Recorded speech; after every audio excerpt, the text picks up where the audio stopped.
to, as we think about this assessment and we think about why we're doing what we're doing during a pandemic, it's important for us to actually remember why we're doing what we're doing. And for me, a lot of my why and my passion around education comes from the people in this picture. It is a weird thing for us as a family to realize that the youngest, my daughter in the middle there, who always needs to be the center of the selfies, is graduating this year. And it is off to the School of Contemporary Dancers in Winnipeg, Manitoba in the fall. And we're just dealing with what does that look like to watch your last child head off to post-secondary. And we're excited about that. But that's part of my story and who I am. I have actually had a bit of a love-hate relationship with the FSA. We joke in our office that it's the gift that keeps on giving. There are always all kinds of different dynamics in the office around media, around different things. And I know Janet probably feels that even more intensely than I do, working for FSA. But that doesn't actually, all of that stuff doesn't actually impact the validity of a test. And so people will do what people will do with the data, but we have a responsibility as a school system in the independent sector. It's actually law that we participate in the FSA. So I'm going to shape the session over this next little bit of time, just give you some more general information, talk about the overarching goals of the test. Janet's done a little bit of that, so I'll be brief there. And then talk to you a little bit about what it means to have a marking posture. So there's a way of being that we want to enter into marking. So we'll talk intentionally about that, as well as then we'll look at each of the sections, talk about what's involved there, and we'll get some chance to mark each of those sections, and you'll be invited to. Yeah, when we get to the marking, I'll talk to you about how we're going to do that, and then we'll have time for Q&A at the end for those that want to stick around or have specific questions. Because we have Q&A at the end doesn't mean that you can't ask questions along the way. I think with a group of 32, we can try, whether you want to use the chat or you want to just unmute and ask a clarifying question. We can go with both. If we start talking over each other, we'll just rely heavily on the chat. One other caveat about me as a presenter / learner is I do have attention deficit related limitations, so I don't multitask well. So I have asked Janet, as she's able to be here, to help with the chat a little bit as she's able. So that's sort of how we are going to go. So some general information, I think, and Janet mentioned some of this. Like, we have to remember that the ministry or the government spends more money on education. The only thing they spend more money on than education is healthcare. So it's a significant investment by the government to help educate students. And they need to have some sort of check to ensure that they're actually doing what they're setting out to do. And FSA is part of that story.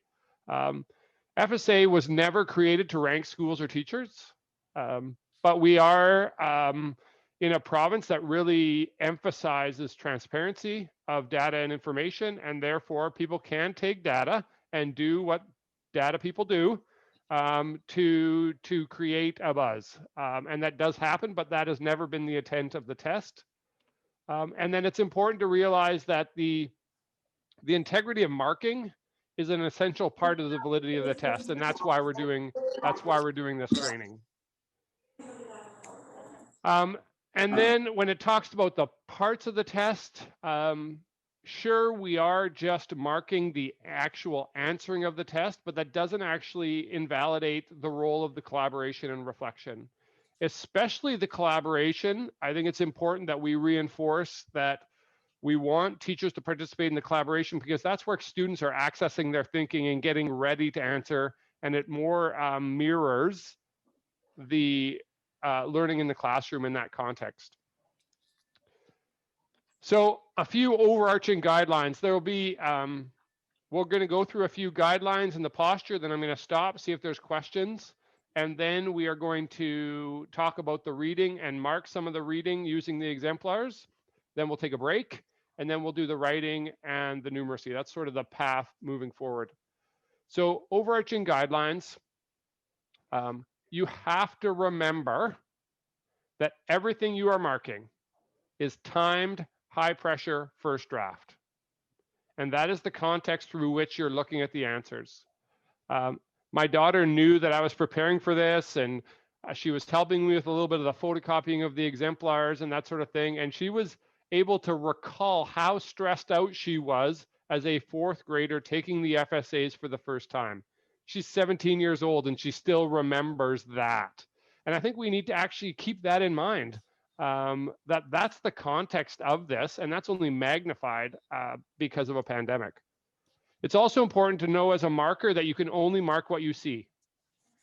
So you may be able to infer that a child knows more, but if there's no evidence of it, you can't mark your inference. You can only mark what you see.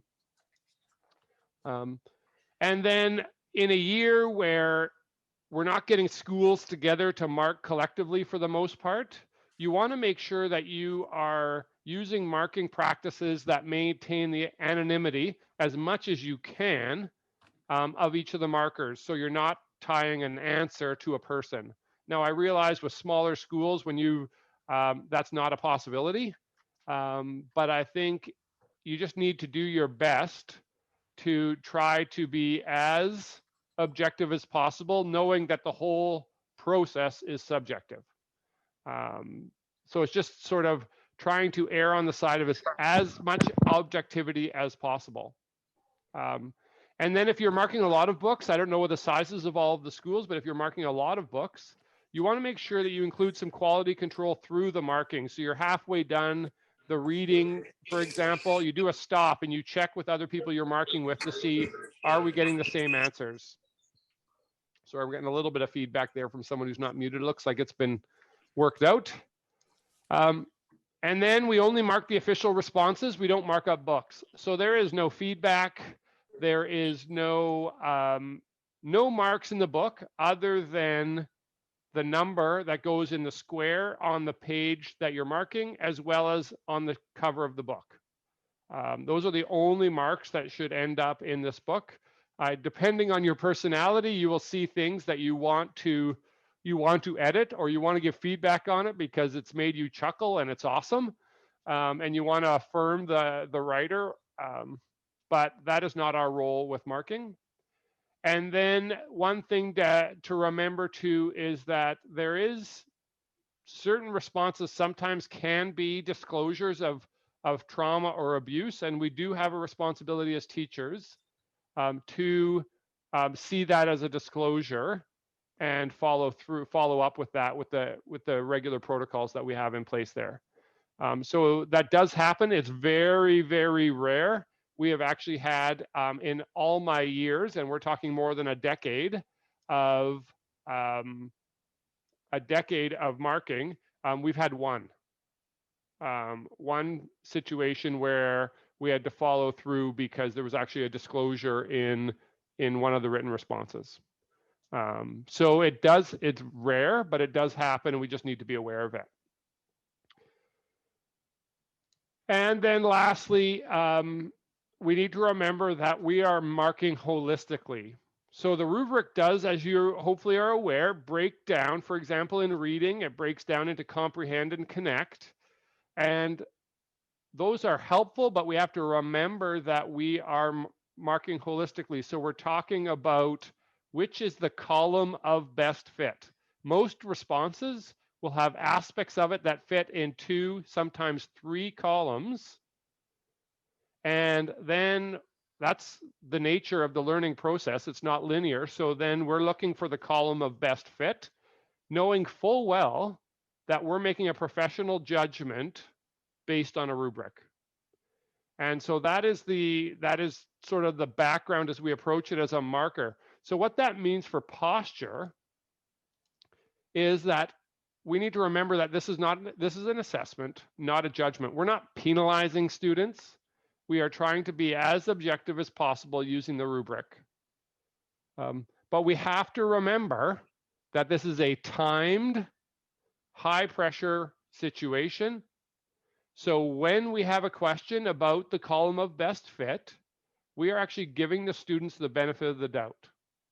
So if you are reading a response and you're like, okay, that's definitely going to be a 1 or a 2 on the rubric, and then as you go through the response and you're looking at the rubric, you don't know for sure, we're actually giving the students the benefit of the doubt because of the nature of the test, which is timed high pressure first draft. And it's always great for the test to be as collaborative as possible, because when you're in this situation where you don't know which column is the column of best fit, even after you've gone back to the full rubric, you're able to slide it over to someone who's marking with you and say, what do you think of this? And have a conversation. And in that, marking FSA becomes this fantastic professional development opportunity, because you can discuss with your colleagues and see, okay, what trends are we seeing? What can we learn about our students from this? And I think that's an important aspect of this is here's an opportunity to grow professionally and to grow your school using FSA marking. So it's not just about getting data to the Ministry of Education. It's also about, let's take advantage of this opportunity. Let's make sure we at least order some good coffees or something to have some fun, and then work together on this, and then grow professionally as a result. Part of posture too is being very aware of your biases. And I put bias there, but all of us as educators have, not just educators, everyone comes to life with biases. And that is also the case for us as educators. It doesn't matter how objective we try to be, we come with biases. As I was preparing for this, I was struck again by 2 of my sort of largest bias. Humor. If I chuckle when I'm reading a response, my tendency would be to give it a higher assessment, just because it's engaged me as the reader. The other thing that I am a sucker for, I'll just say, rather than call it a bias, is very neat printing or penmanship. Like every once in a while you get a response that is just this beautiful artistic cursive, and you just want to give it a 4 because it's a piece of art, even though the contribution is the same sentence 6, 8, or 9 times, the same thought in different ways, and they haven't really answered the question, but it's beautiful. So you end up wanting to, and I think each of us has a 1 or 2 biases that we need to be aware of. And you're gonna have to get used to throwing stuff into polls and into a chat anyway. So I'm gonna encourage the participants to actually think to themselves, okay, as I'm marking, what would be my bias that would either make a mark go higher or make a mark go lower? For some people, they're like, Darren, I just hate spelling. Like, bad spelling is, so I encourage you to be bold and just name your bias in the chat. I see a few people that are doing that already, which I appreciate. And I just encourage you to read those, first of all, to see where other people are coming at, but also to contribute your own.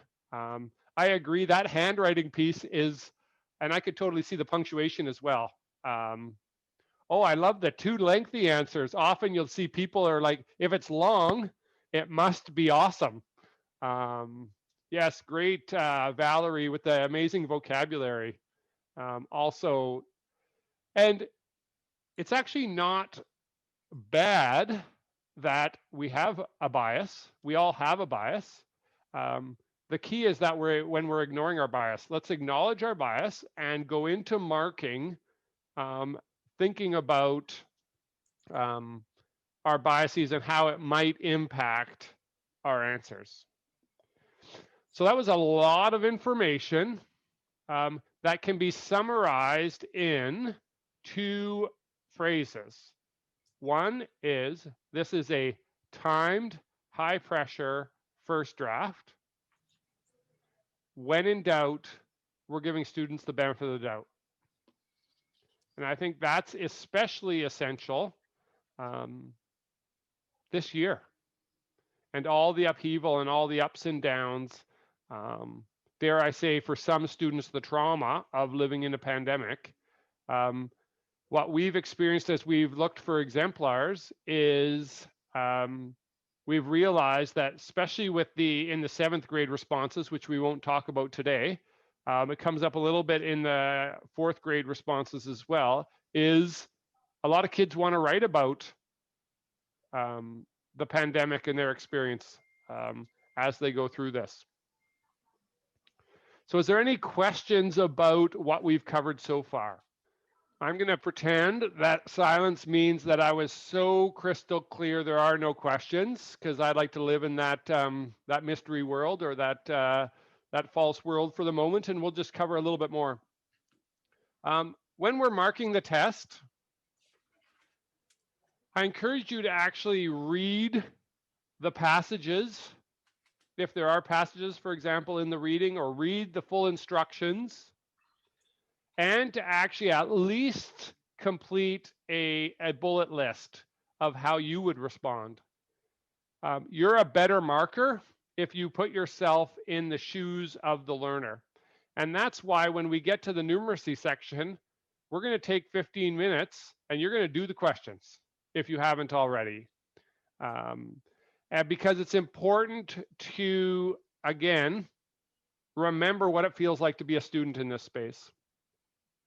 When you're getting ready to mark your marker session, you want to actually open all of the books to the first entry. And what that does is, again, that just makes it less likely for you to be able to identify which student it was and allow that to impact your marking, knowing full well in a smaller school, you'll be able to recognize certain penmanship, especially at this point in the year. Maybe in October, when the test was supposed to happen, you might not have recognized all the penmanship, but at this stage, if it's students you're teaching now, most likely you're going to end up recognizing the penmanship.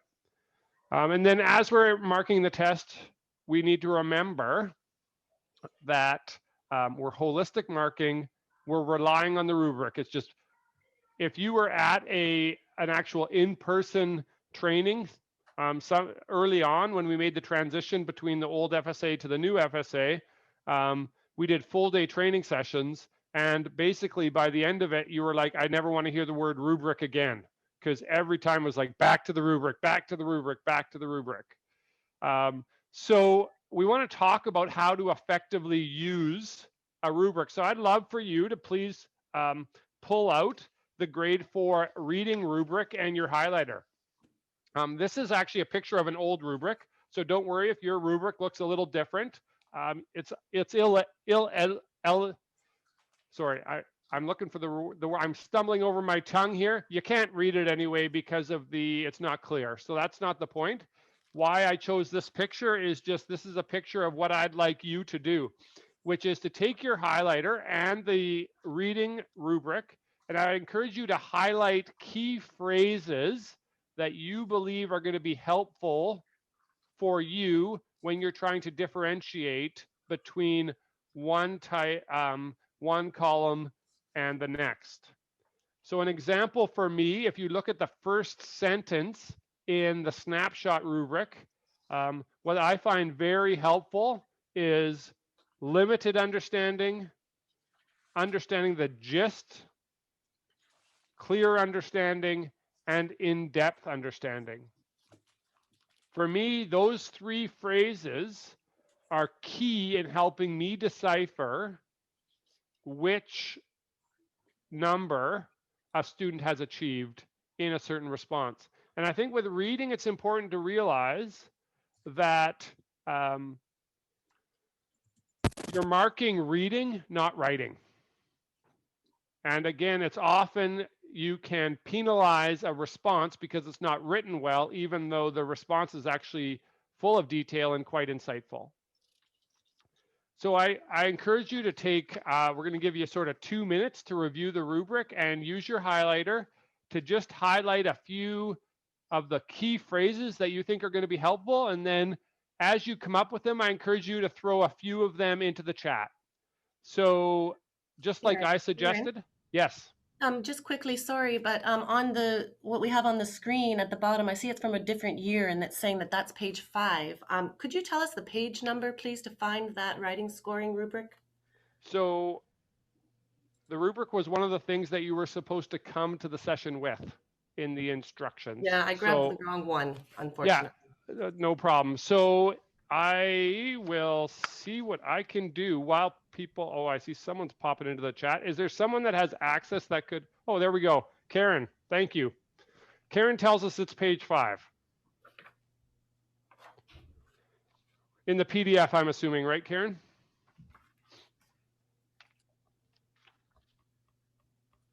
Yes, perfect. And then page 7 would be numeracy, yes.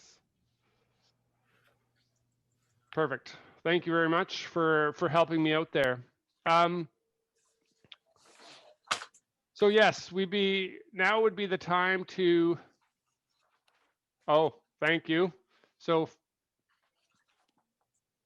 we're getting it cleared up on the chat. So hopefully if you have questions about where to access this rubric, you have your chat open so you can, I love that we're crowdsourcing the solution. So thank you very much. As you're going through this rubric and looking for phrases, I did mention, and I'll enter it here, the gist versus clear understanding is one of the key phrases for me as I'm marking. So I encourage other people, if they see a phrase that jumps out at them as a key phrase, to enter it into the chat. And we're just doing the reading rubric at the moment.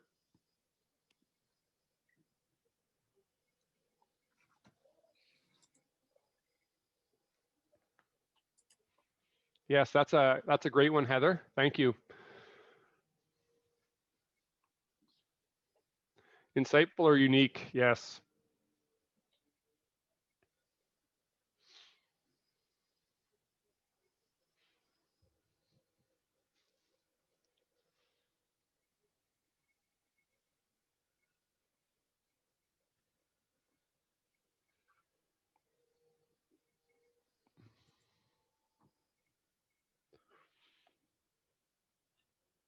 Sequenced and organized.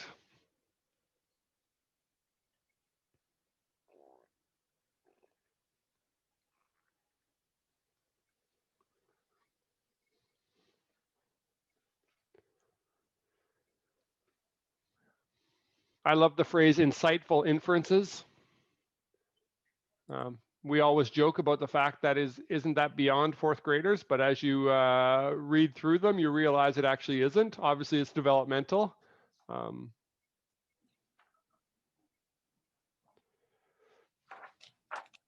So we are talking about the reading at the moment.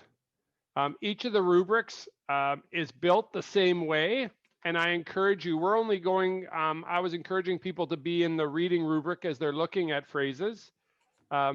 But when you're actually doing the marking, I encourage you to actually go through. So mark all the reading and then go through the writing rubric, highlighting the key phrases, then mark all the writing, and then do that again for the numeracy. So hopefully you've had a chance to take a little bit of a deeper dive into the rubric. When you're marking, you're right away as you're reading a response, the instinct is to assess it before you're actually finished reading the whole response. And I encourage you to read the full response before making an assessment, because often there are a lot of responses that start out great and then peter out. And as fourth grade teachers, if you are fourth grade teachers, you know what it's like to have an abrupt ending. It's like, class is almost over, it's almost lunchtime, so I'm just going to throw a sentence and everybody lived happily ever after, or some version of that at the end of the story, because students don't know how to close. So you want to, once you're finished reading the full response, you think, okay, is it going to be on the left side of the rubric or the right side of the rubric or down the middle? And then what's the column of best fit? Knowing full well that there is a high level of support of your professional judgment in this process. So the ministry is one of the reasons I get excited about teaching in British Columbia is actually the Ministry of Education's high level of faith in their educators. And this is one of the examples where that is, where it's a high trust of your professional development as a teacher. And then just keep in mind that we're trying to find the best line of fit, or the best column of fit. So in this situation, if you look at this rubric, if we're just taking the highlighted sections, you will notice that there's evidence for both number 2 and number 3. And though we're not expecting you to highlight a rubric for each response, this is just an example to suggest that very rarely are there, especially when it's in a 2 or a 3 range, are there answers that are completely in 1. And then you need to make a professional judgment. And I would argue in this context that based on the fact that it's timed, high pressure, first draft, that we're giving kids the benefit of the doubt on this one, and this child's going to receive a 3, because there is no 2+ or 3-. You need to make a judgment as a teacher. It's a 1, a 2, a 3, a 4, or a 0, or a no response. Those are your options. You cannot do a 1 check or a 1+. You need to make a decision as a teacher what that's going to be. Any questions about that? You can enter them either into the chat or just unmute yourself quickly and share. When I was looking at examples, Karen, I was just actually looking at one that I've embedded into the presentation. So it's actually an old rubric. It was just as an example, and pretty soon we're going to move on to the exemplar package that Janet emailed out. Which has all the exemplars, and we're actually going to practice marking together here in a minute or two. So I am just saving my poll, and what we're going to do using the rubric, I would love everyone to find exemplar 1 of the rubric. So it would be the first. It says part 1 reading on the top, and in the top right it says my curious self, and if you look in the bottom right you will see an E1 that has been handwritten. So that is exemplar 1 in the reading. And what I would encourage you to do is to read the question so you're sure you know what the question's asking. Excuse me. And then read the response and give it a mark. And then in a minute or two, I'm going to launch a poll, and you're going to be encouraged to put your mark into the poll. Any clarifying questions about that? So I'm hoping that everybody had an opportunity to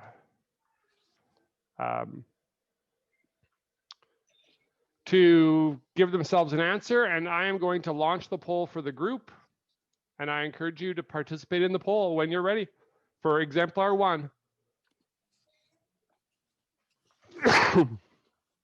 So we've got about half the people voted so far. We'll wait a little bit longer before we end the poll. I know there's a few people still digging up their exemplars and that sort of thing. No problem.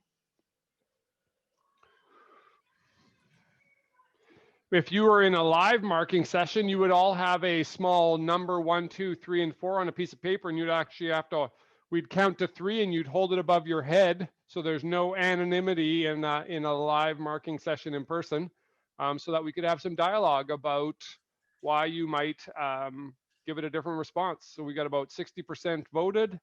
We'll just give people a little bit more time.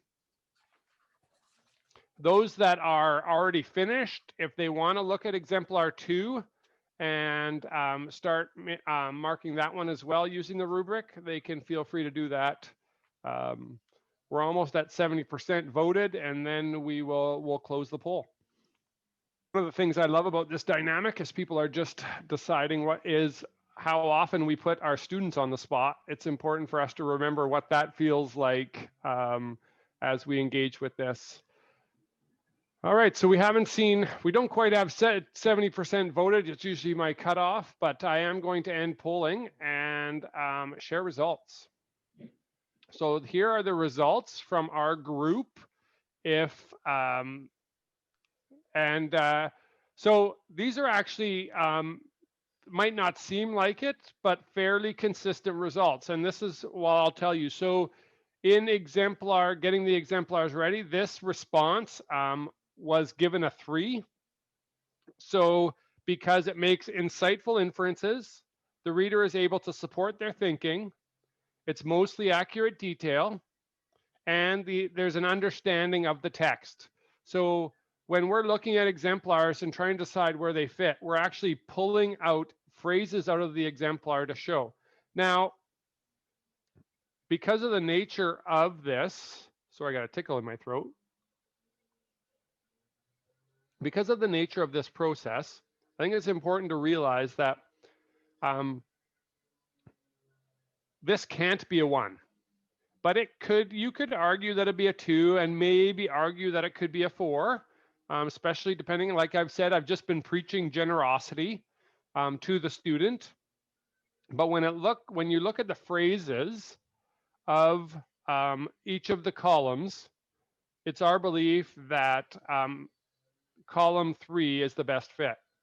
So we're going to do the same thing with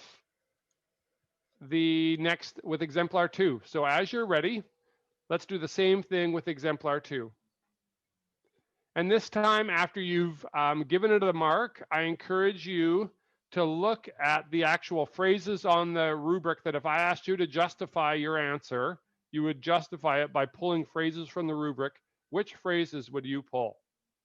I appreciate people entering some of those phrases into the chat of what are the phrases they'd pull to justify their response. When you receive exemplars, one of the things you will, and the sort of marking rationale, one of the things you will hear is sometimes people will say, oh, this is a high 3 or a low 4, and that's appropriate as you're thinking about this. You're still thinking about the column of best fit. But each of those numbers obviously expresses a range. And all we're looking for is a range of achievement, knowing that this is a snapshot of a child's learning. It's only one part of it. So we're at about 62% voting. We're getting some more entries into the chat, which I appreciate.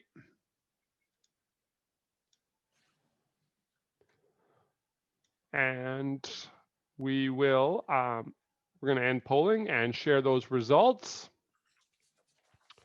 So a little bit more of a spread. I'm going to make the assumption that the person who ended up with NR or no response, that was a mistake, because we do have a response. In order to get an NR, you actually need to have nothing written down. So again, not a terrible range as far as markers go. The rationale, the line of best fit in this context, though I could be talked out of it by everybody that marked a 4, was 3, details linked to the central idea, detailed and elaborate, sequenced, it offers reactions with logical support. But for those that are following along in the chat, there's people that gave it a 4 with some clear rationale. And in my mind, for a 4th grader, this needs to be a 3 or a 4 when you're marking. I have a hard time like people that say a 3 or a 4, I get it. People with 2, I'd love to hear if there's something that stood out for you. But again, we're really thinking about high pressure first draft. And this was, so that's just something to consider as we move on to exemplar 3. So we encourage people, I'm going to relaunch the poll here, and one of the things I'd like you to be thinking about while you're reading, if you haven't read exemplar 3 yet, is what potential biases are represented for some teachers in this answer. And we'll discuss that after we've marked this. So this is exemplar 3 in part 1 reading.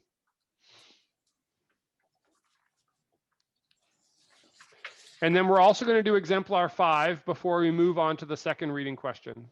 So if you're moving ahead, once you've marked exemplar 3, we're going to skip over exemplar 4 and mark exemplar 5. And then hopefully it doesn't get too loud on here. Of course, city staff have decided today's the day to cut up the sidewalk in front of my house. So I'm hoping that doesn't end up causing too much of a problem in the next little while here. So I apologize if it gets a little bit of noise in the background. All right, so we got about a third of the people who have voted. Like I said, if you're done with exemplar 3 and you want to go to exemplar 5, we're going to skip over exemplar 4 just for the sake of time today. All right, we've got 70% of people voting, so here are the results. A bit of a range with this question. Before we get into why we voted what we voted, let's let's first talk about what the potential bias is with this response. And it could go either way, actually. Is anyone bold enough to unmute and suggest a potential bias?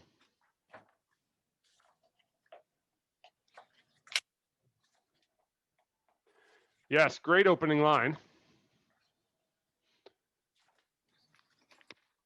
For a lot of people, oh yeah, go ahead. I just took a look at first glance, and there's that where they put the thought when he was young. It was like an additional thought after the fact. Yes. And it's ascribed. I agree. And that, for some people, that is that's a negative bias, and for some people, it's not a negative bias. And it's just important to realize that we're marking what we've seen.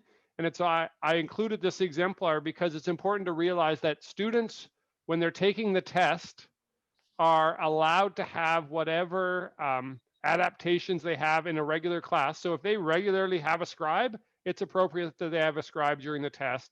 And it's important that we don't see an adult scribe as a negative thing, because this is part of the student's learning program. So in this situation, this was given a 2. It is difficulty sequencing, gist of the text, supports thinking in a simple way, partially complete. And that's where we're going back to what is the question actually asking. So we actually compared it to the previous answer. Yeah, that's another great strategy for sure. And I think, people who gave it a 3, that's an appropriate response too. We're always looking for this range. What we don't want to see is if we're giving something, like for me, a 4 is tough based on what the question is here. But a 3 is also an appropriate answer. The exemplars, when they were being done collectively, gave this one a 2, but a 3 also works. And that's the nature of this process. So we are going to now just do exemplar 5. So we're going to skip over exemplar 4, and we are going to do exemplar 5. So I am relaunching the poll, and then you will be able to mark exemplar 5 of part 1 in the reading. I'm going to end the polling and share the results. All right, so the results are as you see them. Exemplar 5 was given a 1, but a 2 is definitely plausible too, but anything beyond a 2 would take a level of inference that you're marking beyond what you can see. I think that's an important part of this. In the rationale, we talk about limited understanding of the question, though there is more than just a limited understanding of the text, and it makes logical inferences, difficulty sequencing, and would argue that the response is incomplete. So that was the rationale for exemplar 5. So moving on to exemplar 1 in number 2, so it's believe in yourself. It starts with he was determined and he did what he thought. So we need to pay attention to the reality that we have a new question. What does Ralph do that helps him reach his goal to ski all year long? Use information from the text to support your thinking. So that's what we're looking for. I encourage you to read that response and then enter your answer in the poll. All right, I'm going to end polling and share the results. So we have quite a range on the answer to this question. Again, use information from the text to support your thinking. Is there someone either in the group that voted a 4 or a group that, or the person that voted 1 who would be willing to either unmute and share or put something into the chat to give a rationale for what phrases in the rubric brought them to that conclusion? I know I'm putting you on the spot, but that's kind of the nature of FSA marker training. Like I mentioned before, if you're in person, we're having those conversations together as you're sitting around a table together. So I know it's a little bit awkward online, but I encourage you, if you are comfortable, to share.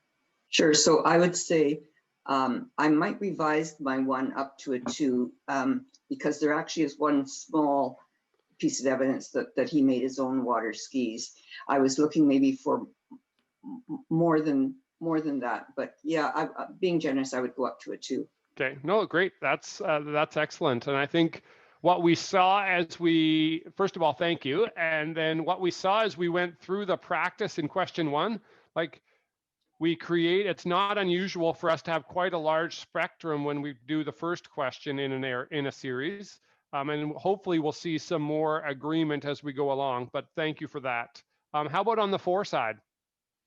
Hi there. We thought of 4. We're actually, my video's off because we're casting onto a screen, and it's weird if I'm looking at my computer and on a screen. There's 3 of us, so that's context for that. So we're not trying to be weird or anything here.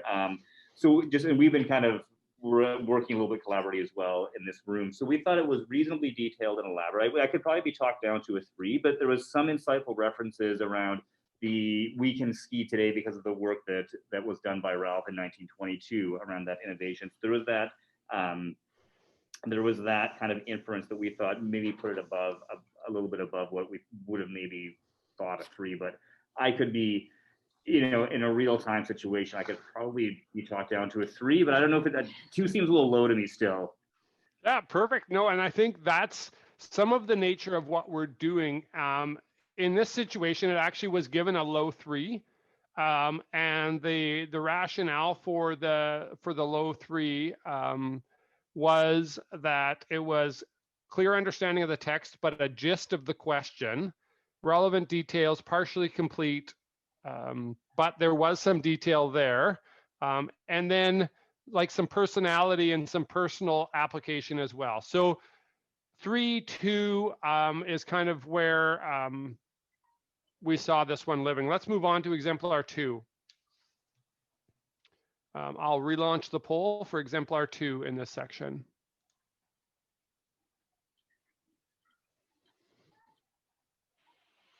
And again, we'll wait for 65 to 70% of the group to vote. I love that you guys had the opportunity to sit in a room together to do this. Which question was that? We're doing exemplar 2 in the second question in reading. So it says, my curious self, and it starts with, he says that if you look under a stone, you might find some insects. All right, I'm going to end polling and share results. There you see the results on the screen. So in our situation here, the markers suggested a low 3 or a high 2 with mostly accurate, partially complete, simplistic interpretation, but does support their thinking. No connection to personal experience.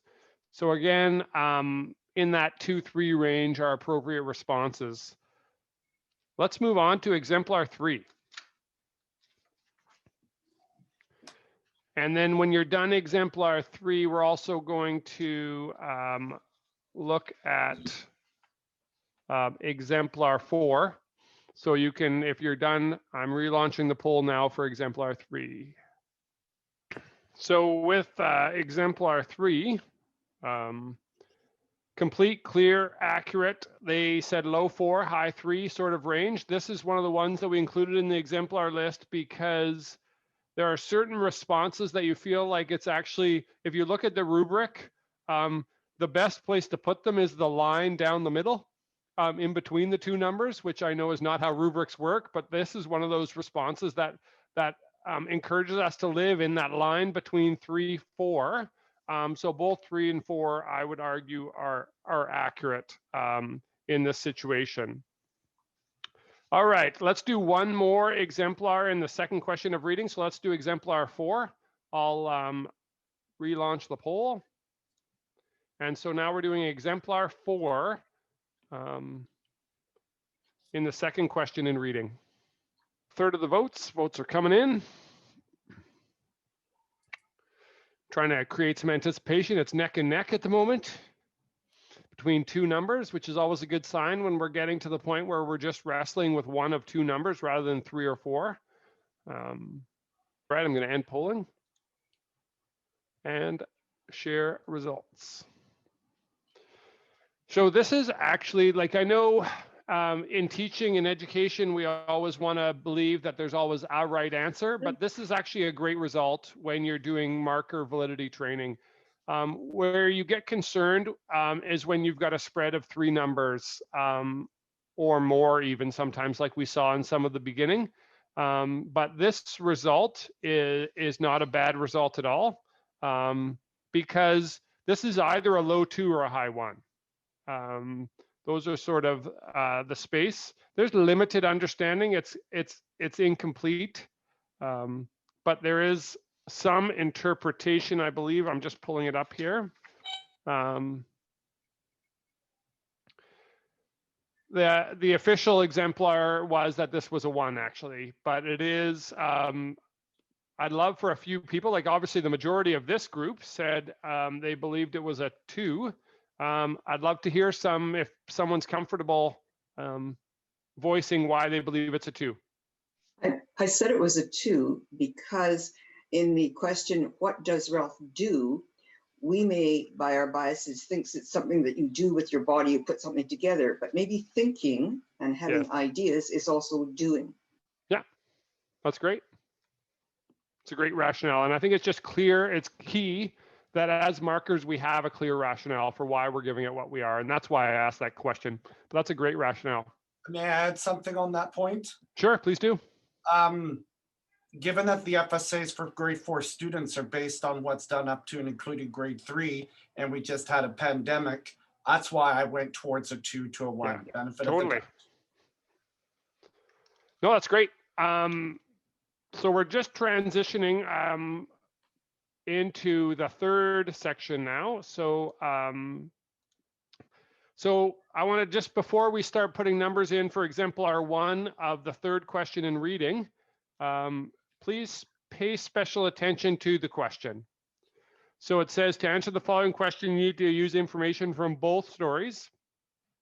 Make sure you read the question before you mark exemplar 1 of the third question in reading.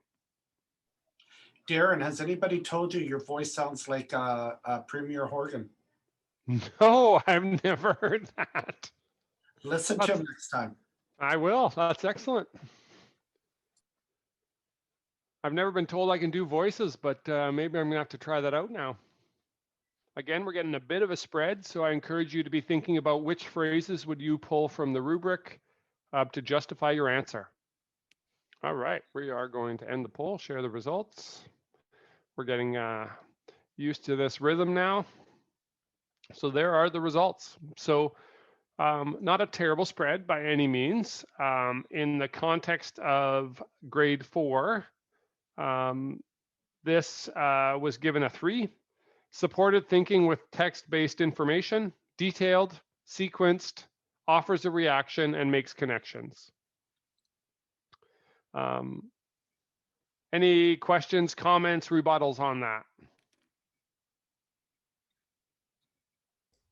I gave it a 2 because the question asked for examples and he doesn't really give any examples. Yeah, I agree. I felt like he said they were brave and he said they were motivated by the prize, but he didn't really, he repeated himself a lot. He had errors that interfered, like spelling errors that interfered with me, not major ones, but I didn't really feel like he actually answered the question. He had some things there, but it didn't really target the question or actually make any meaningful statements. So Yeah. I actually was the 1. No problem. And I think that's why it's good that we're having these conversations. Invariably, like, I'll be honest with you, I'm often the outlier in certain situations, so don't feel bad about that at all. As I review the response, there is that one sentence in the middle, and of course he used the wrong which, but that refers to the water skiing and orchestra, which is kind of that connection to the text. That, to me, in my mind, would have tipped it over to a 3. But I get it. And I think that's why the collaborative nature of having these conversations, even when we are marking, is so important. Let's move on to exemplar 2. Sorry, we just have a question. Sure. We were just wondering if, 2 questions. One is, what does a typical 1 look like? And also, if they just put like 1 word, for example, like what, we can't give them a 0. So, well, you can give them a 0 because if their response does not have enough information to be scored, you could give them a 0. What does a typical 1 look like? Well, without wanting to give away too much, we will, I'm trying to look to see if I actually don't have a 1. The next exemplar is definitely on the left side of the rubric. So let's look at exemplar 2 and let's decide, do you see it as a 1 or do you see it as a 2? Let's have that conversation. So exemplar 2, should have prepared had a few lines. We got over 70% of the people voting, so that is great. I will share our results. Look at that. So let's talk about that. What does a traditional 1 look like? Actually, quite a bit like this. Though this would be considered a high 1 or a low 2. There's obviously an understanding of the gist of the text, but only a gist of the question as well. No real elaboration, no detail.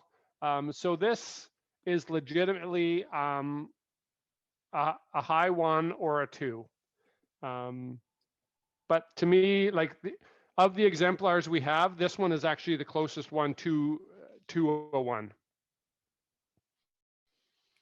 Hopefully that is helpful. One of the interesting things, and we didn't talk about it yet, is when it comes to disagreements, wait till we get to numeracy. That's all I'll say. Because if there's going to be fist fights in FSA marking, it's going to happen during the numeracy marking. And we'll talk a little bit about that as we move forward.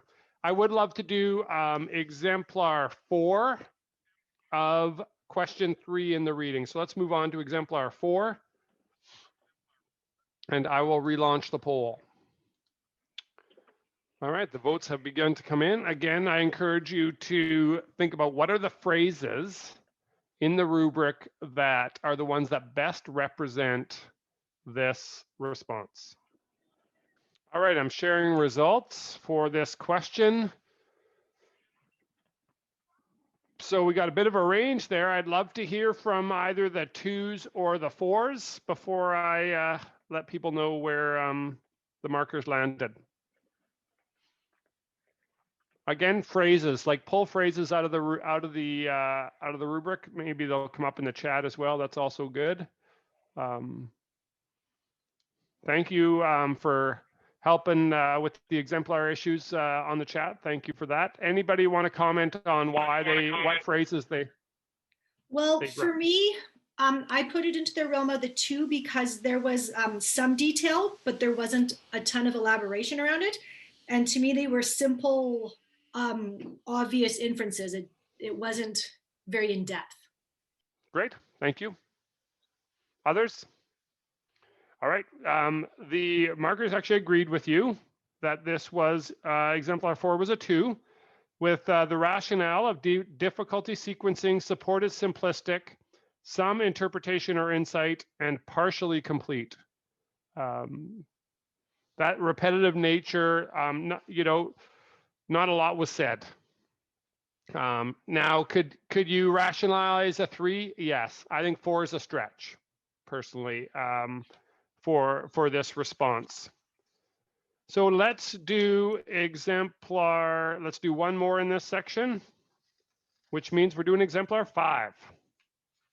I'll relaunch the poll here. Let's do exemplar 5, and then we'll take a short sort of bathroom and health break.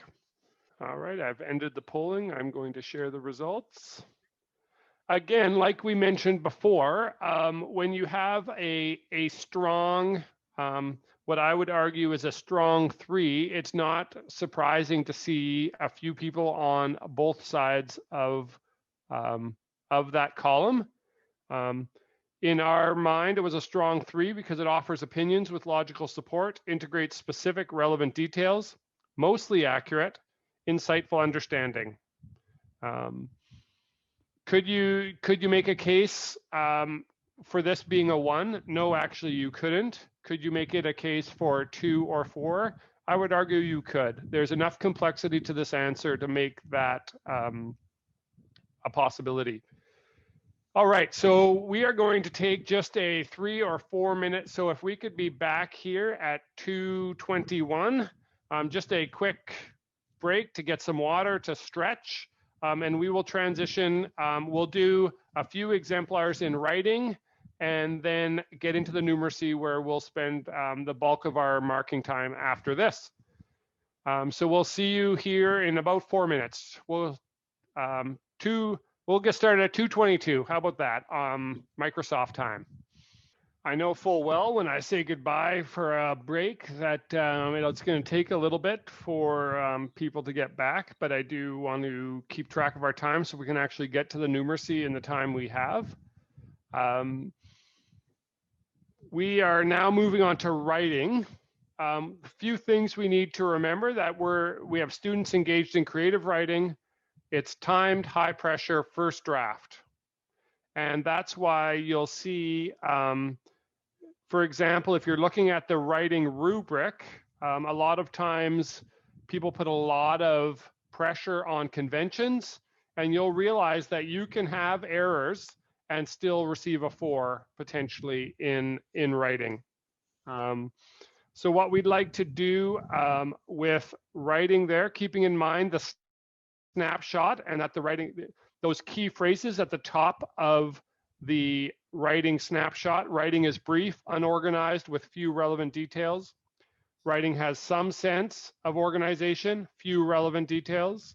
Writing is Sorry, we just have a question about, I'm sorry, we might be interrupting, but about the difference between the snapshot and the rest. Yeah, great question. The idea is that about 60 to 70% of your marking can be done by the snapshot. And then the rest of the rubric is the more detailed rubric for when you don't have a clear direction based on the snapshot.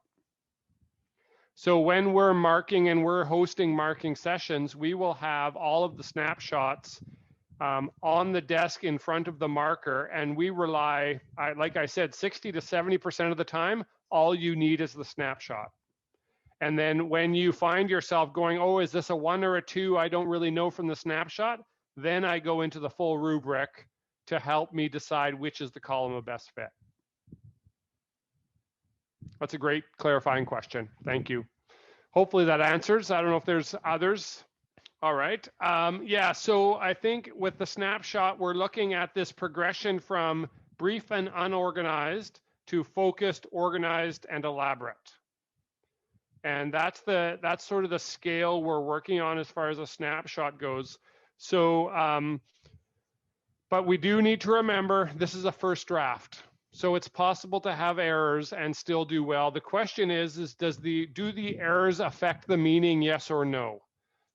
That's a key and often a bias for us as educators is the errors. And we need to be able to decide, are the errors making it difficult to understand, or are the errors just generally there and not affecting the meaning as a key piece here? So let's look at exemplar 1. I encourage you to take the time to read about my brother wanted to go to the park.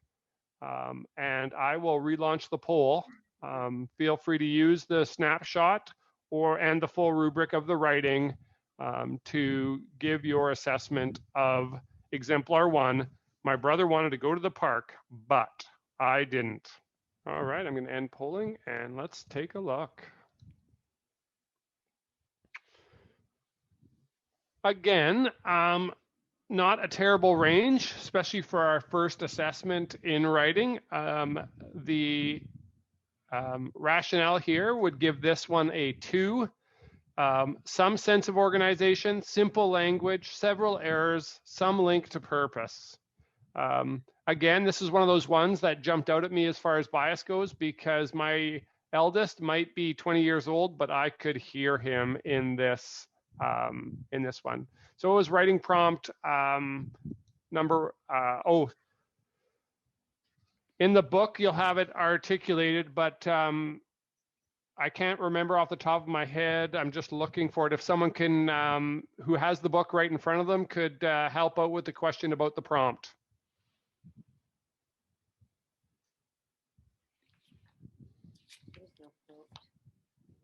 So does someone willing to share the prompt for someone who was wondering? Have you ever experienced something only to have it turn out differently?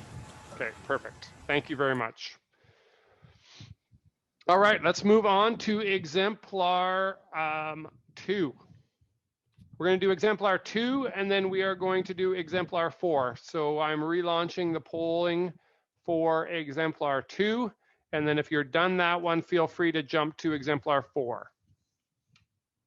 If you're done both of those, I encourage you to read exemplar 3 because there's some uniqueness about that exemplar. But for now, let's first do exemplar 2 and 4, and then we'll move on to numeracy. All right, we give you another 20 seconds or so. We got about 65% of the voting. All right, I'm ending polling, sharing the results. This is exemplar 2 of the writing section.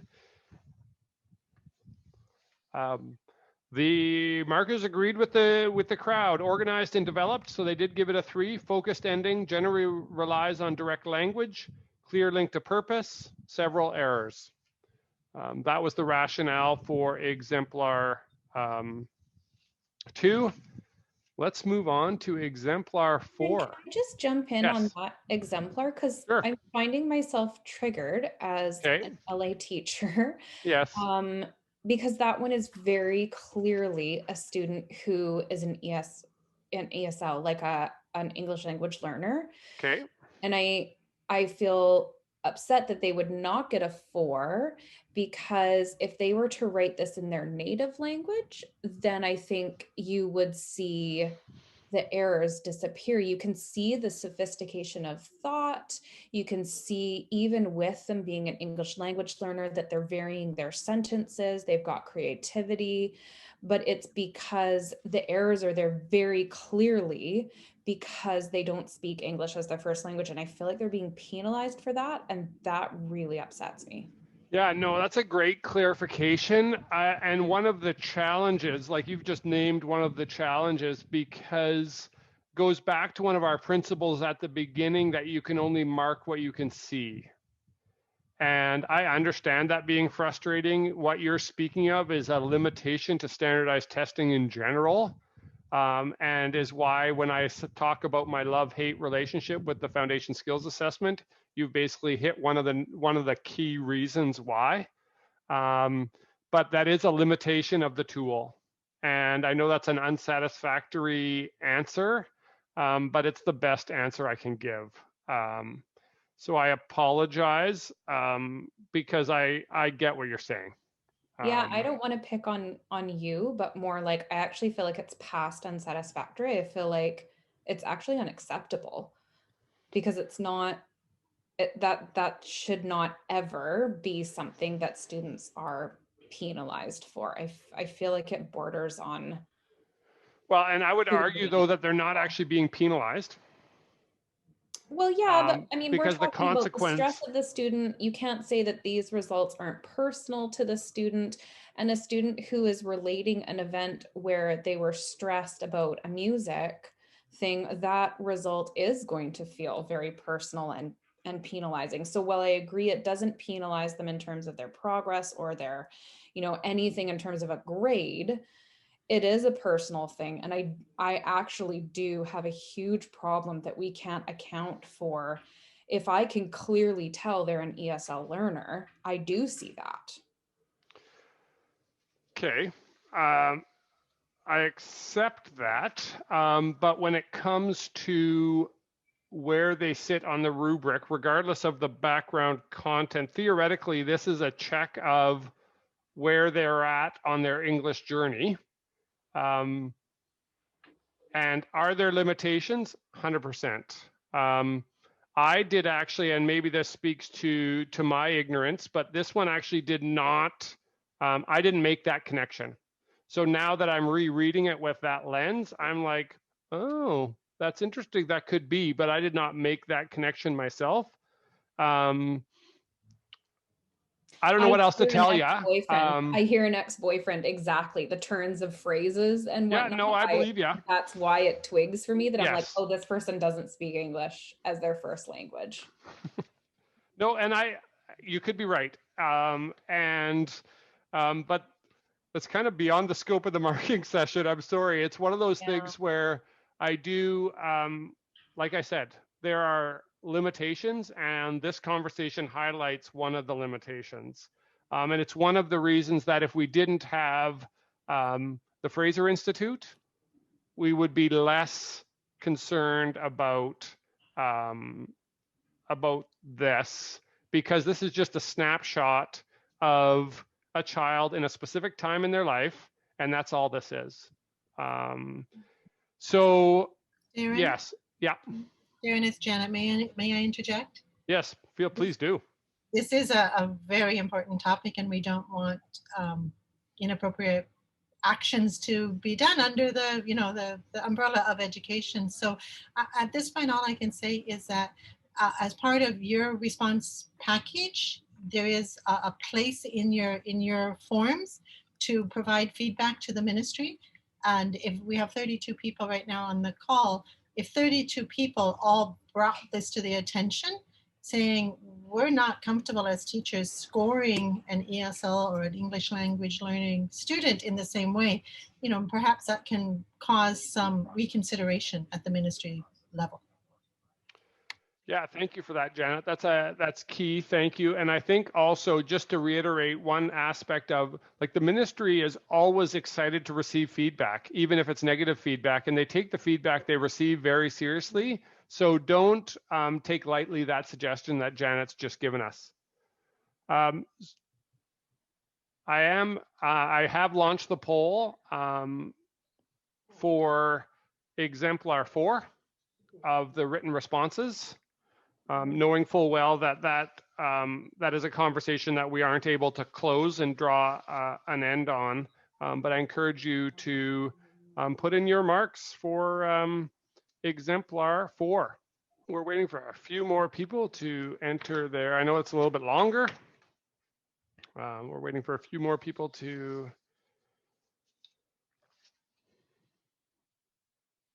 respond. We got about a third of the responses so far.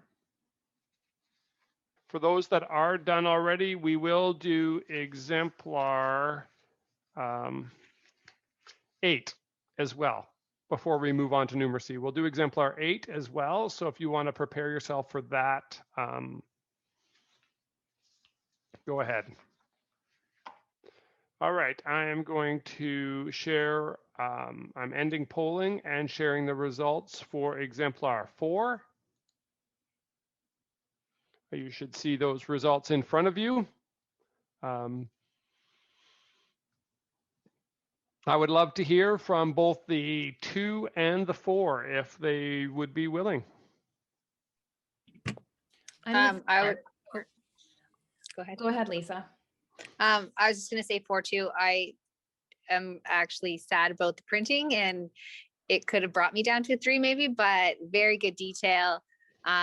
Pulled me in, drew me, wanted me to read the rest. Like, how did this turn out? So gave a unique experience and kind of had a little bit of maybe even sass in it about his mother's cooking. Yes, thank you. To add to that, it had dialogue as well, which made it more engaging. Yeah, great. For exemplar 4, this was marked a high 3 or a 4. or a low 4, and the conference developed, organized with supporting details, sustains a clear focus. There's a variety of sentence lengths, and a focused and engaging ending. So I'm with you on the 4 on this one. I'm challenged to see this as a 2 personally, if we keep in mind again that, like I said, we're giving students the benefit of the doubt.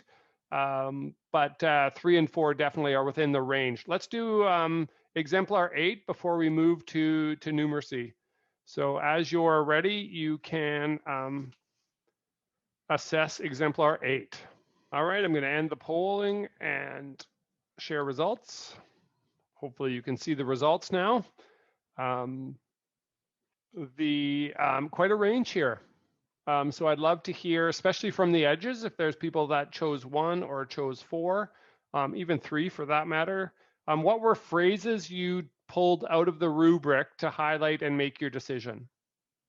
I was a 1, and I might be convinced to go 2, but there was the frequent errors, making writing difficult to understand, and I think maybe even just the printing and trying to figure out what some of the words were right from the get-go. But I could have maybe been persuaded for the 2 for the beginning, middle, and that part was pretty nice in comparison to other stuff. So that's where I was. Yeah, no, that's great. That's perfect. That's great rationale. Thank you. Hi, so I gave 3, I believe. So writing was short but precise. I can understand what they're trying to say. So I believe it's 3. Yeah. A little bit hard to read, but you could understand what, what the child is trying to, express. So for me, it's 3. Okay, thank you. Yeah, thanks. So in the marking for this one, the rationale actually low 2, high 1. Writing is brief and unorganized, abrupt ending, few relevant details, sentences are poorly constructed. So again, the bulk of us sitting in the 2 is where we need to be. 4 is a stretch.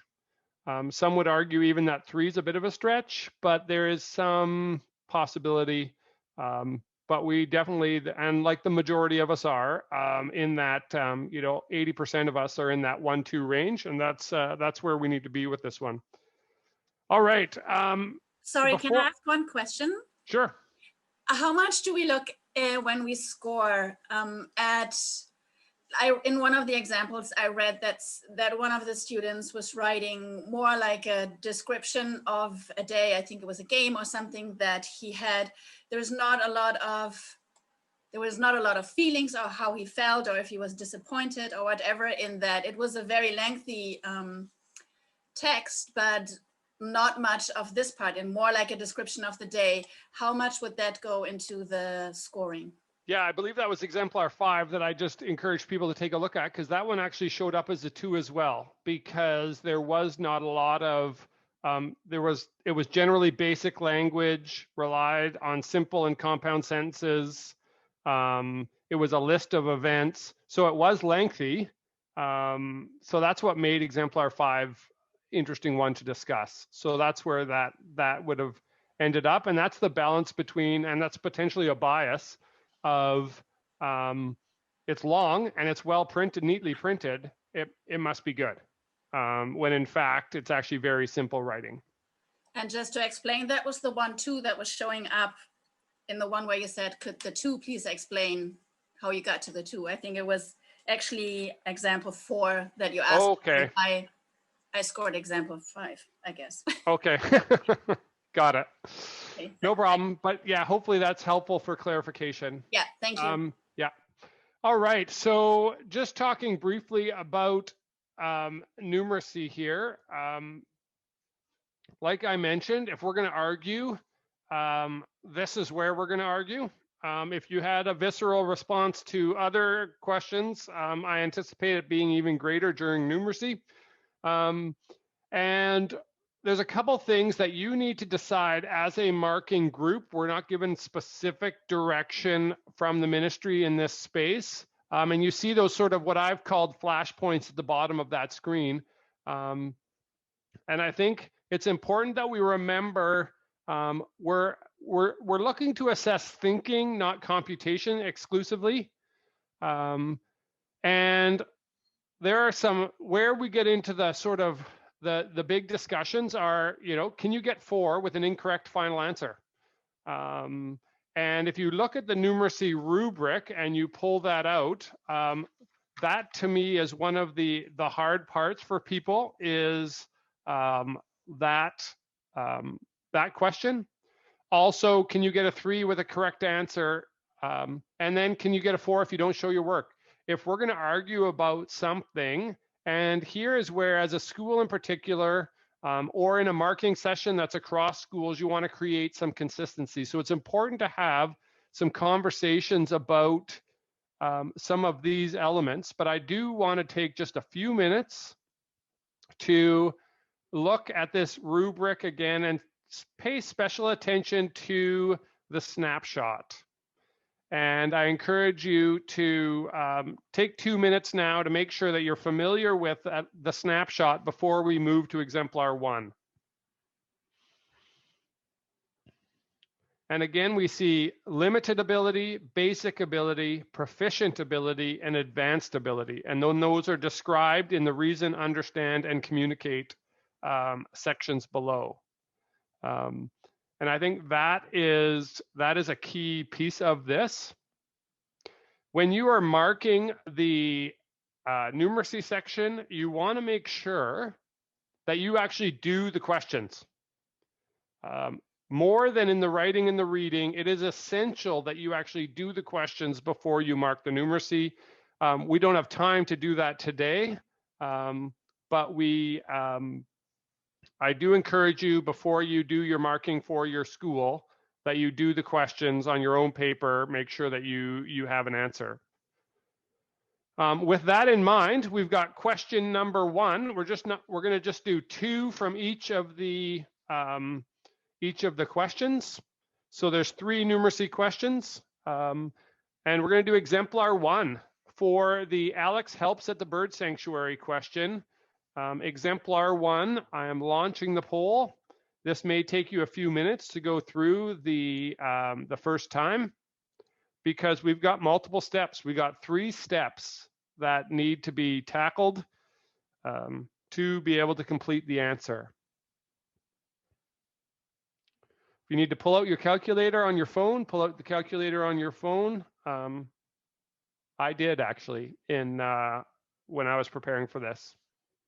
We're also going to do exemplar 2. And yes, we're going to do exemplar 1 and 2 in the first question. So if you're done exemplar 1, feel free to look at exemplar 2 as well. And then based on how consistent we are, we will we'll look at whether we need to do more in this section. I know there's probably a few people still working on some of the computations, but I'm going to end polling and share results. To me, this is where it's where mathematics and art come together. Like, this is a fantastic. It demonstrates advanced ability. Reasoning is explained and insightful. Structured solution. Clear, concise representation. This is what it needs to look like. This is a 4. Let's move on to exemplar 2. Well, it gets a little bit more complex here. Relaunching the poll for exemplar 2. As you're looking at this one, obviously it's not quite as artistic as exemplar 1. Once you come up with a number, really look at the rubric for what are the phrases that you would use to rationalize.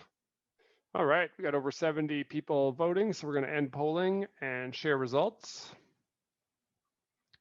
Quite a spread.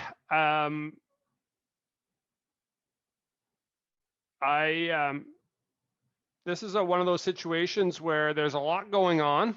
I would argue that this can't be a 0. And it actually came out as a high 2 or a low 3. You need to stick with the actual computations. And the reason it came out as a 2 is partially explained. Strategy chosen contains relevant steps, but does not lead to an appropriate solution. There is some ability to see the situation mathematically, but it's unorganized. So high 2, low 3, the bulk of us are in that range.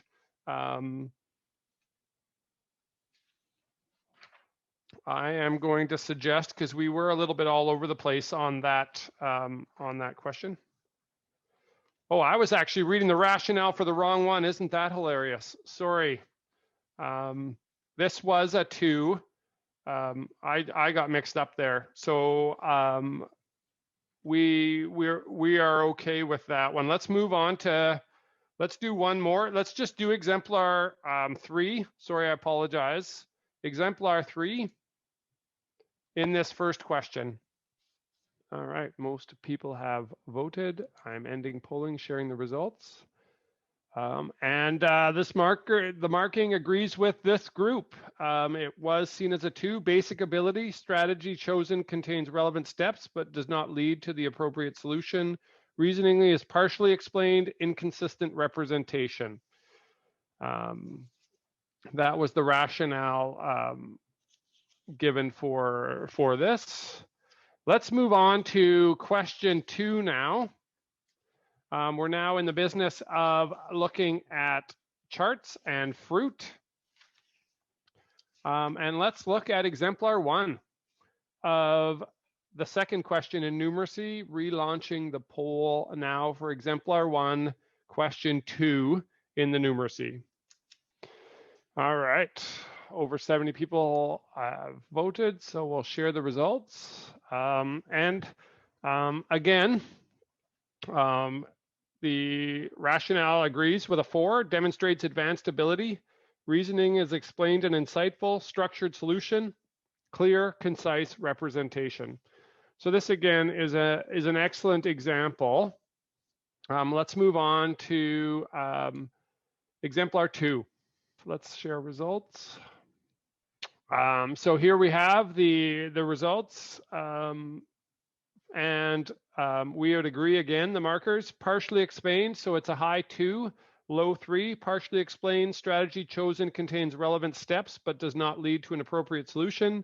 Sees the situation mathematically, aspects are unorganized. Let's look at exemplar 3.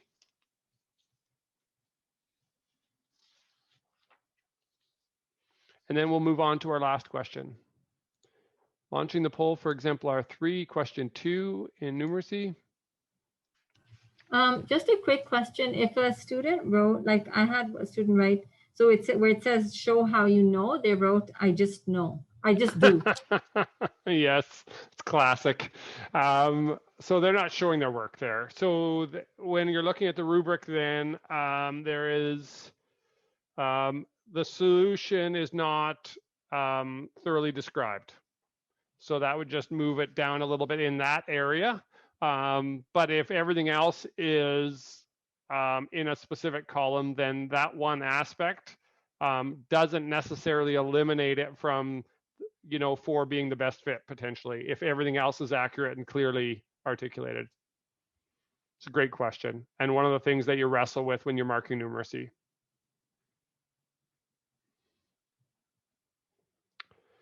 All right, I'm going to end polling on this one and share the results. This is an interesting one. Like someone asked in the chat, what's the reference to colors? It's an excellent question. So one of the interesting pieces about this one is there's no explanation. While there isn't, the explanation doesn't work, but the answers are correct. So with that in mind, this was with the markers given a 3.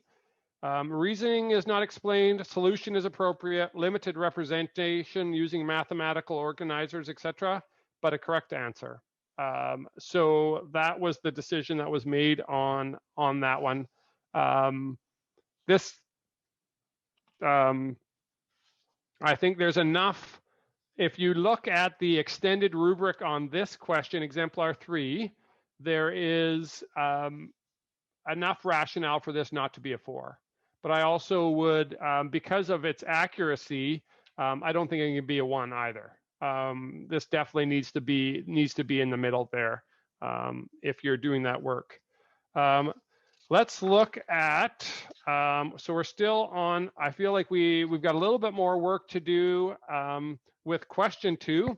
So question 2, let's look at exemplar 6. Exemplar 6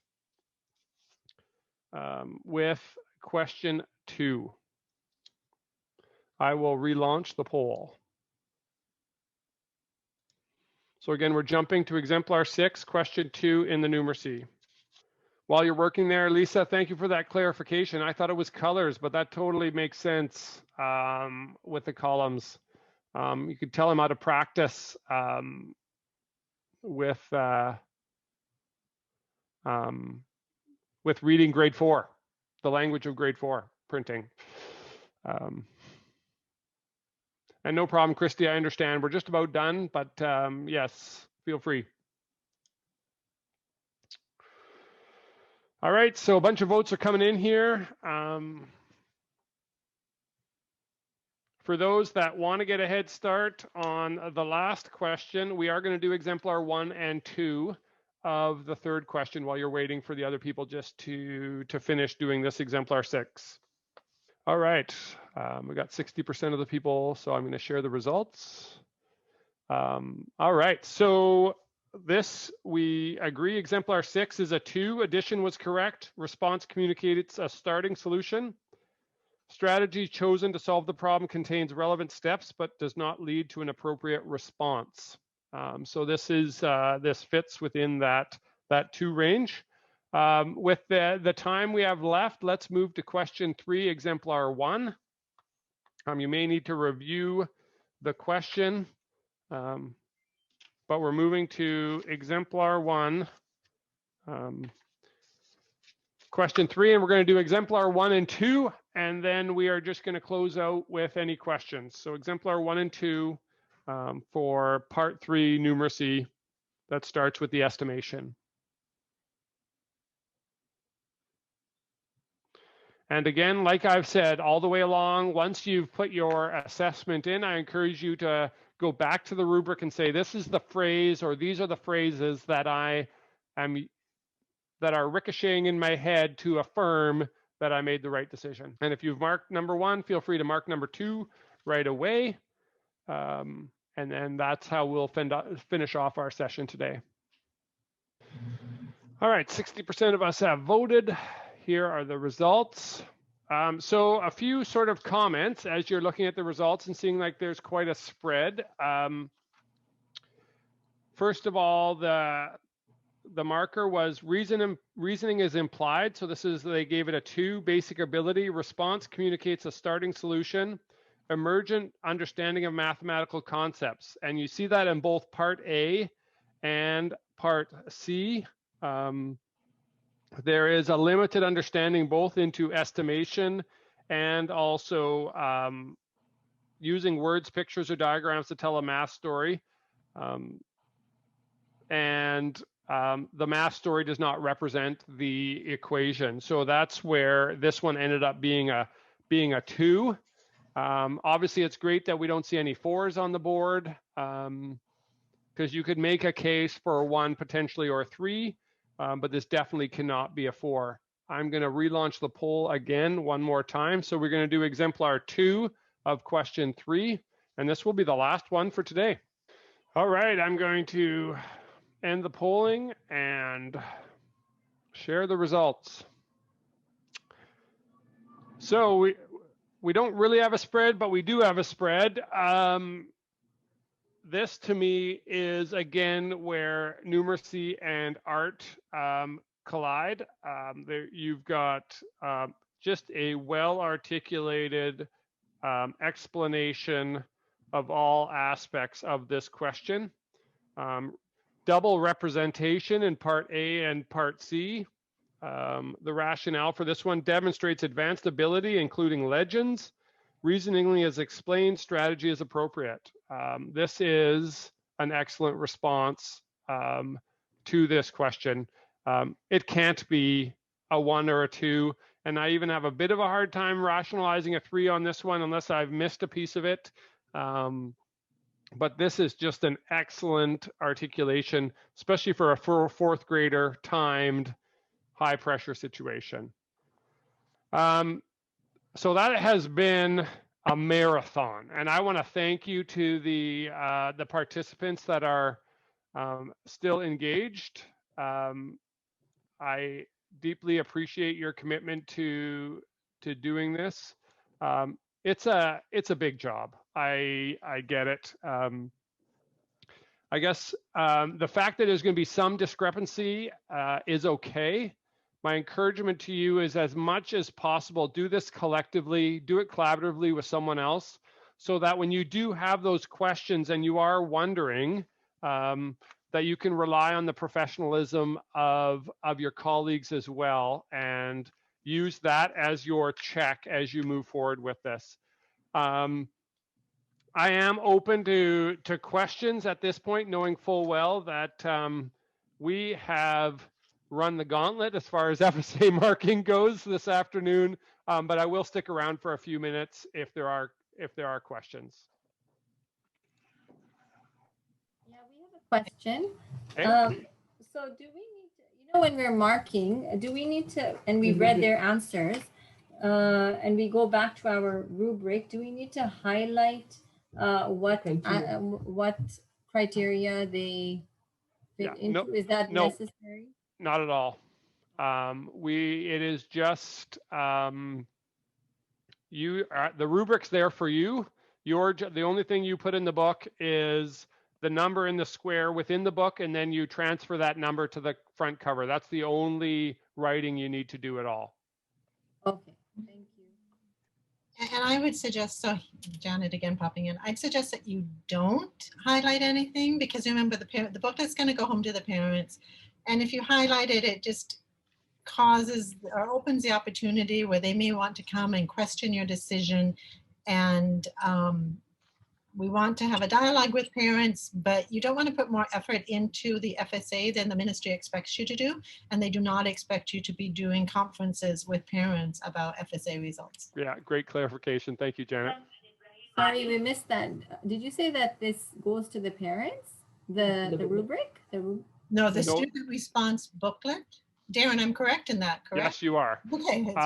Schools need to at least make it available to parents, so that if parents want access to the books, most schools that in our membership would send those books home as part of just daily life at school. This is one snapshot. They put a little write-up in the newsletter that says, hey, your FSAs are coming home. This is what the FSA is. Yeah. So this is good, though. Maybe we can talk about that part of it, Darren. So do you mind to take a quick minute and just talk about the scoring part, and then what happens to the booklets, and what's often customary? Sure. So once the marking is done and the front cover of the booklet is filled out, the books get returned to the office. Someone in our system anyway, someone in the office actually updates the information. Some schools may have the teachers do it, but in all the schools that I work with, it's actually usually an office staff member who inputs that data to the ministry. And then either like from the principal, there could be a little paragraph that explains what the FSA is that gets stapled to the front of the book. And then the books are sent home to parents for their information. And then it's kind of left at that. That is then FSA is done. Obviously, some parents will want to potentially discuss the results, which is an opportunity for a conversation. But the minimum expectation would be parents are aware that they're available to parents.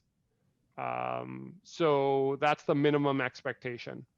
And Darren, for a school doing the online portion in a paper booklet, does that booklet then also go home to the parents? That is a good question. I have not run into that. I don't know, Janet, if you can comment on that. Excellent question. My gut would say no. Yeah, mine too. Yes. I am at a school where this is happening, where we don't work on a computer and the booklets for the computer parts are not going home. It's just the green booklet. I think that makes sense just because you're protecting the integrity of the questions and the group of questions that they have to pull from year to year, because all those questions have been externally verified, and that's a very costly process. So we want to protect those questions. So that makes a lot of sense to me. Great question. All the nuances. Just a reminder, I haven't entered FSA data in at least 6 years, but when you enter your teacher scored results, the computer part of the test is already inside the student system, and then you can generate the student result page immediately. So a lot of schools will slip the student result page into the student booklet and give that home. If you choose not to give the booklets home, as Darren said, then you have them available. But the student result does need to be communicated to the parents at some point. So you can do it at the same time, or you can save it till a report card period, but the parents are due their child's results. Yeah. Are parents, or do parents have access, do teachers have access to the online results? Maybe not teachers, it depends on your school. The administrative portal has access to the online results. But that doesn't mean that in your school, the administrator has given teachers that password. So you have to talk to your school. But basically at the school site, there is the ability to access the online scores. And it is insightful data. So I encourage you as a classroom teacher to ask for that, because I've always found it useful to at least look at that and use that as a resource. Thank you.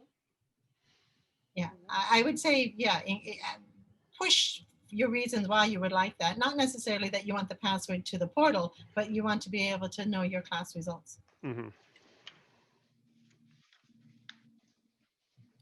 Darren, do you know, they used to also drill down by the different questions and which questions were more problematic for a particular school. Do they still do that?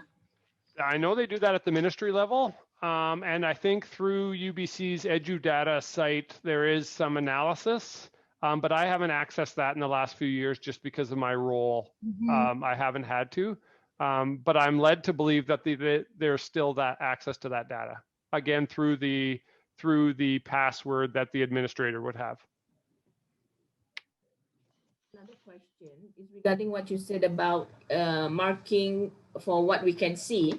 Then why do we need to take into account that the responses are first drafts produced in a high pressure situation? Because that's part of the context, I think, of what you're seeing. I think what that does is again, reiterating that idea of we're giving students the benefit of the doubt in this space because of the context. Because we don't want this to be punitive. So any sort of action, and that's where that tension around the ELA hits so close to home, is we're working hard not to make this feel like judgment or punitive, and yet there are still elements of it that maybe need some adjustment. But that's above my pay grade, those circumstances. I have another question that I can wait if it's only me and one or two other teachers that have this issue that we did the online questions in a booklet. So I have just another question around that, and I could. No, just go ahead and ask it. There's not anyone else jumping up and down, so go ahead. To me, it's not clear. So I'm going to give that to the administrator at my school, who is then going to enter every single question in to a computer. Or office staff or someone will, yes. Yeah. Okay. That was a portion that I was not. It depends on the school. Like it might be like there may be schools that the expectation is that the teacher does it. Right, I'm just not sure what your situation is. Somebody has to enter in every single question for every single student in reading and in math. Yes. Yeah. Thank you. I wonder if at any point. Is there anybody else on the call that has done rather than the online option? You're like we know that a number of the Waldorf and Montessori schools do the paper version every year. So I'm just curious if there's anybody still on the call that has done the paper version and has tips and tricks. I have done the paper version. We're a Waldorf school.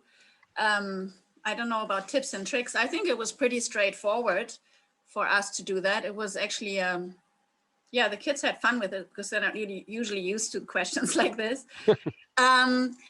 So for us, it's actually our poor head of school who types in all of them. But we're a small school, so it's only 2 classes he has to do this for.